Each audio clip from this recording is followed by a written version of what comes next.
Hello, I'm Sorin and I'm gonna walk you through creating and deploying your first Node.js environment in Bunnyshell.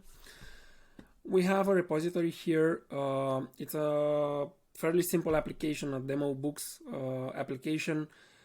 We have front-end written in React, backend written in Node.js, in Express to be more precise, and a Postgres database. We also have a Docker Compose for this, which could run on local, but today we're gonna do remote development on it. It has a backend services, I said, database and a front-end service. Let's get started. I'm gonna call it demo books, the environment. As I said, we already have a Docker Compose, so I'm gonna leverage this. I'm gonna select my Git account. I'm gonna select the repository, the branch is master, and the Docker Compose is located in the root of the application. Now Bunnyshell reads my Docker Compose and will identify the services. I can see it's done that.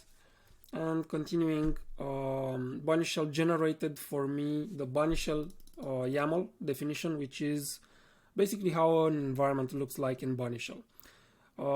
We can see that the kind is application for the backend, the same will be for the front end, and for the database we have kind database. We have here the Git information, and one thing to note is that Git branch is actually a Git ref, so you can also use tags or SHA references directly. We have Docker Compose syntax under the Docker Compose key. So anything, almost anything that's available in Docker Compose you can use here as well. And we also have the exposed hosts. Basically, these are the endpoints for the service. We have for port 3080, on which the application runs. We have a host name called backend dash uninterpolated variable from the Bunnyshell system, a variable called base domain. Basically, this is hash.bunnyenv.com, and the hash can also be customized. For the database, we can see that we have a volume. This is the persistent volume, a named volume, which we have defined at the bottom. You can customize the size of the disk and its type. Its type can be either disk or network, depending on whether or not multiple services need to write into it or not, but I'm not going to get into any more details here in this tutorial. So for the front-end application, it's basically the same. One thing to note here is that we have a build argument, which refers to the backend host that I showed previously. So it refers to components, backend, and ingress hosts, meaning it refers to this particular host because it's the 0 element, meaning the first host available, right? I'm gonna go ahead and create the environment. Some validations occur, and now I can see the environment details screen. Nothing that interesting up until now, but I'm gonna deploy the environment and things will soon change. I need to select the Kubernetes cluster, and I could deploy on the Bunnyshell cluster, which is a cluster managed by Bunnyshell and available to all accounts, to all users of Bunnyshell, or I could deploy, and I'm going to do that on a separately integrated cluster. I'm not going to get into integrations here. There's a dedicated section for that. And as I said, that hash that can be customized. I'm gonna call it books test, so I can have URLs like frontend-bookstest.bunnyenv.com, backend-bookstest.bunnyenv.com, and hit deploy. The environment will be queued, and once a worker frees up, it will start building and deploying my environment. The pipeline, we can see it was generated. It was being generated as I spoke. What we can see that in this pipeline is that we have stages on vertical, right? And we also have jobs on the horizontal. Each job can have multiple steps, like these ones. The output is recorded there. Once we get to the deployment side, we will see more information here. One important thing to note is that the builds are cached, so Bunnyshell uses already built images and reuses them for subsequent deployments if code hasn't changed. And even if the code changes, Bunnyshell will only perform a partial rebuild of that container image, because cache layers are being leveraged. Right now, we're going into the deployment phase, and another important thing to mention here is that the pipeline will or may look differently based on how your environment looks like. Remember, we had applications and one database as component kinds here, but you can also have other kinds such as Kubernetes manifests, Helm charts, or generic components.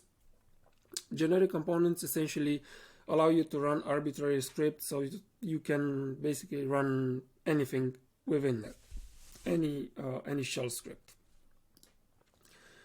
Let's see what the deployment job has produced. I said that this will be a bit more interesting. I can see that I have more steps and more output here.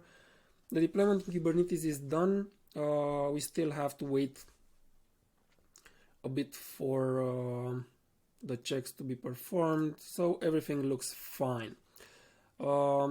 Let's see the environment details page before seeing the actual application. So right now I have the backend component selected.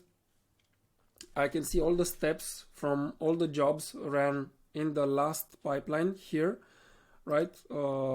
This applies for each of the components as well. I can see the YAML definition. This is the Bunnyshell YAML definition, basically the part of the Bunnyshell YAML file related to this component. And if I expand the component, I will see the resources from Kubernetes.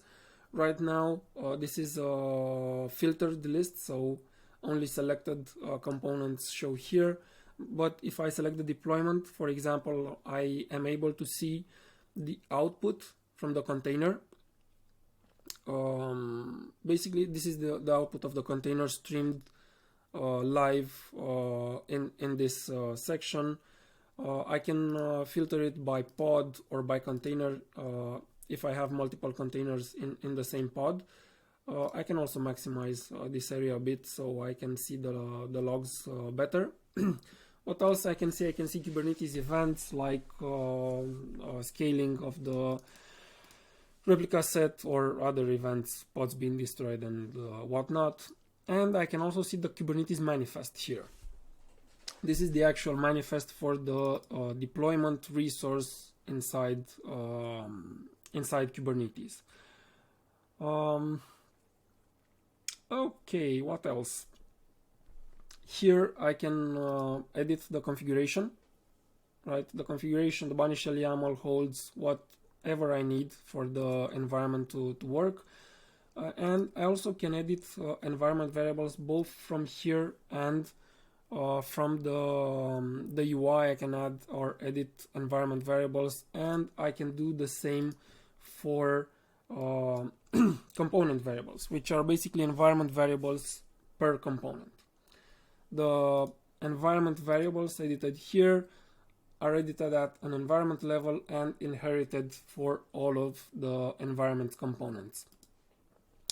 I can also see the endpoints here, and I'm gonna open up the front end and the back end.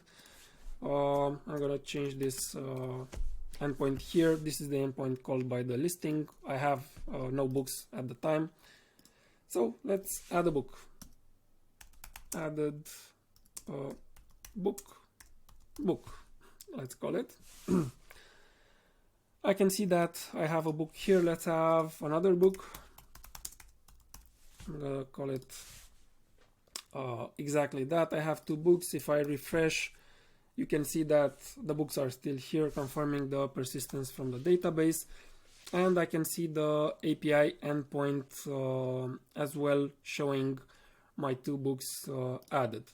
So what I can do with this environment is I can stop it. For example, this will scale down all the resources